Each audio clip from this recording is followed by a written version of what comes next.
தினம் தினம் நம்ம யூஸ் பண்ற ஆடைய வந்து நான் என்ன பண்ணிடுவோம், எடுத்து சேஃப்டி பண்றோம். பால் காய்ச்சுறோம் பார்த்தீங்களா? இது வந்து பசும்பால் கிடையாது, பாக்கெட் பால். திரும்பவும் சொல்றேன். ஏன்னா இதுல வந்து வெண்ணெயெல்லாம் தயாரிக்க முடியாது, நெய்லாம் தயாரிக்க முடியாது. நான் ஏற்கனவே அந்த முயற்சிலாம் பண்ணிட்டேன். யூடியூப்ல போட்டிருக்குன்னு அத பார்த்துட்டு, அந்த முயற்சிலாம் எடுத்து வேலைக்கு ஆகல.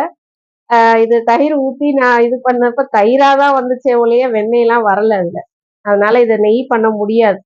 ஆனா இன்னொரு ஒரு சூப்பர் ஐடியா இருக்கு. இத வச்சு சூப்பரான ஒரு விஷயம் பண்ணலாம். நம்ம இந்த ஆடைகள பூரா நல்லா சேகரிச்சு வச்சுட்டோம்னா, நல்லா எவ்வளோ இருக்கு பார்த்தீங்களா?